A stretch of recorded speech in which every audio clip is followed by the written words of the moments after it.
I can only speak for myself, but paying it forward, it makes me feel good, especially this time of year. And that's kind of how I think of supporting Boise State Public Radio podcasts, paying it forward. That's because we don't require any money in order to listen to our podcast. You don't have to pay a fee to hear a locked episode. You don't have to subscribe to a feed in order to hear the podcast. You can listen and share to your heart's content free of charge. But it does cost money to make these things. And if you're able to pay it forward, between now and the end of the year, we would greatly appreciate your support. If you feel so inclined, if you feel so inspired, please go to boisestatepublicradio.org right now and click that blue donate button. Any amount, any frequency, it all helps the bottom line here at Boise State Public Radio. Thanks in advance for your support. And of course, thanks for listening.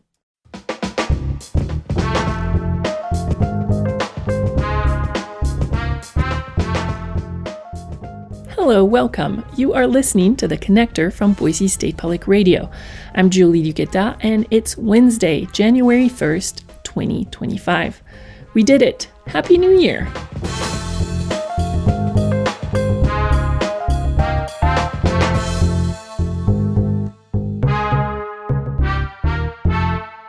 To kick off the year in style, I want to share this interview with my colleague and good friend, music host and producer, Arthur Ballinger. Honestly, I think his mellow vibes are just what we need to close the chapter on 2024. It's been almost 5 decades since Arthur took to the airwaves on Boise State Public Radio. The year was 1977, and at that time, KBSU was a student-run station on BSU's campus.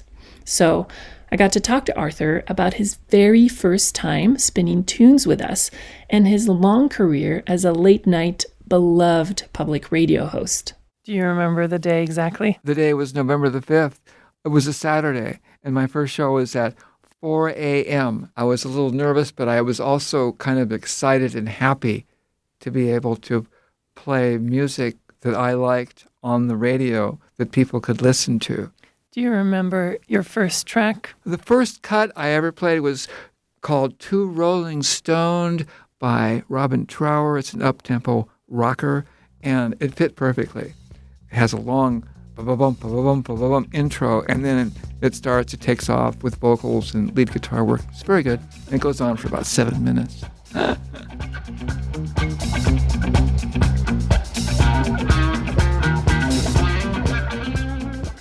What drew you to do this, to want to play music late at night for folks?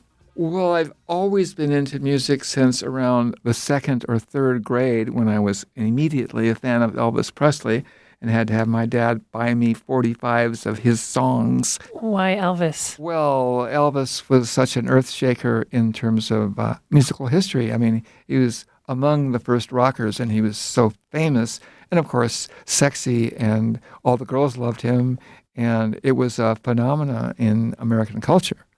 And then I started doing my own imaginary radio show in about the 3rd grade or the 4th grade. And so I did that for many years. And by the time I got to KBSU, I knew a lot of music, and it wasn't something new to me. So the minute I sat down in the chair and learned that the knob, so to speak, the technique, I was like, I like it here, you know. Do you still like it here? I love it. I've loved doing my musical shows always. Tell me what your body feels like when you listen to music that really flows with you. Oh, it's transporting, it's uplifting, it's inspirational. That's what I try to go for. As I tell my program director, Eric Jones, going for the cosmic plateau tonight, try to achieve the cosmic plateau. Oh, just the cosmic plateau? Yeah. Tell me more about the cosmic plateau. What is it? Well, for example, say if you've been to a concert and they've been playing all night, and you go outside and you're back on the street and you go, oh, wow, we're back in reality here. You've just been uplifted to cosmic heights of glory, and reality is on the street. So anyway, there's such a difference there after a musical inspiring show, So that's what you're aiming for? Yes, inspiration and upliftment, truly. I'm not here late at night often, But when I am, I'm always so excited to see that little light coming from the studio like a beacon in this dark, dark building. And it's always you plugging away. Tell me what it's like to be the only person in the building late at night next to this river. That's an interesting question. I hardly ever notice that I'm the only one here. It's just me and the music, and it's very enlivening, so I don't feel alone or anything solitary. So every show, I always want to do my best and play the best music that fits. I'm always moved by the music. I have the volume turned to 11 always. Fortunately, my ears are fine still. I made many friends through the years, fortunately. You've seen a few technological changes in the way music comes to you. What were you playing when you were first working here? All we had was LP, vinyls, from one vinyl to the next on turntables, which was fun. It was a little more difficult, queuing up one, ready to go to the next. But you had less technical difficulties because if it skipped, all you had to do was just move the needle and it went away. Skipping on CDs is much more problematical. I don't even want to talk about it. It is a headache, but fortunately that doesn't happen too much. I remember the first CD I played on the air. I was so nervous. Is this going to work? It was on classical. It was Maurice Ravel's String Quartet, which is so beautiful, and I love it. And I was nervous in each movement, or 4 movements. Is it going to make it to the end? It's half an hour long. Is it going to make it to the end without any trouble? And it finally finished, and it made it. I didn't have faith in the CD player, really, until I developed faith in it working. Because you can't see the CD. Is that going to work in that machine? I would say you are perhaps the most Zen person that I have personally met in my entire life. Does that resonate? Well, thank you, first. And somewhat, I'm, on the mellower side. I do enjoy meditation every day, which helps relieve stress. But I am pretty even-keeled. But as I said, the overriding factor has been the music, which has kept me here. What's something about you that the audience may not know, unrelated to music and your programming? I have always played baseball every summer through the years. I love baseball, and you have to stay in shape for that, so I try to stay in shape. Of course, I'm a movie aficionado. The history of cinema is always interesting to me. Best films through the decades, up to current films, I'm always interested in.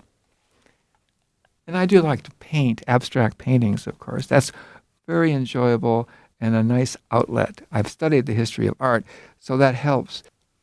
What's the connection between music and your abstract paintings? That's really interesting because sometimes one of my shows gets awfully nebulous and otherworldly, as in abstract art, which kind of defines my abstract paintings. Those paintings, I've seen them. They're pretty similar to that cosmic plateau you were referencing earlier. Art, and it has a certain musical quality to it. Often before doing a show, I paint in my little studio back room with my kitty sitting there watching before I go do a show. There's a connection, of course. I don't know if you want this to be a secret, but I am surprised that you are not mentioning your incredible ping pong skills, Arthur. Ping pong is enjoyable and fun and intense and competitive through the years, as you know, and display your great qualities also. Yes, that's why I'm bringing it up. I just wanted you to mention that we are both excellent ping pong players. As I say, we're professionals. Don't fact check this. Have you thought about what your last show will sound like or what tracks you may play? It just depends on the show, and I'll find something appropriate. I'm not worried about, what do I play for the last show? Something will happen, will arise, and I'll just play it, and it'll be the last cut. The cosmic plateau will speak to you. Yes.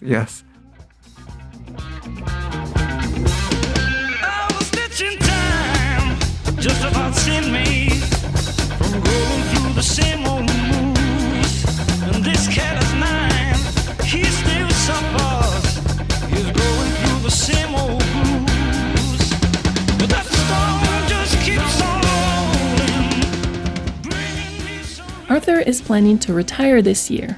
The song you're listening to right now, the first played by him on our airwaves 47 years ago, is called Two Rolling Stone by Robin Trower.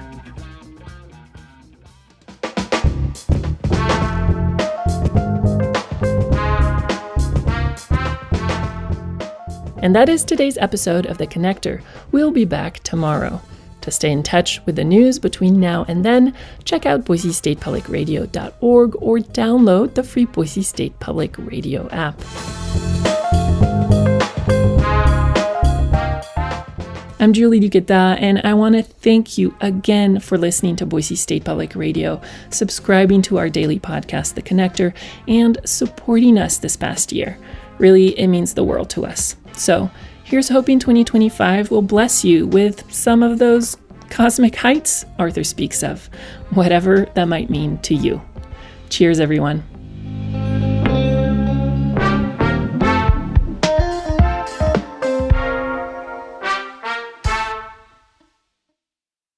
We could all use a little help navigating the news these days. The Consider This podcast wants to give you a hand. 6 days a week, we'll help you make sense of the day's biggest news story and what it means for you in less than 15 minutes. Listen now to the Consider This podcast from NPR.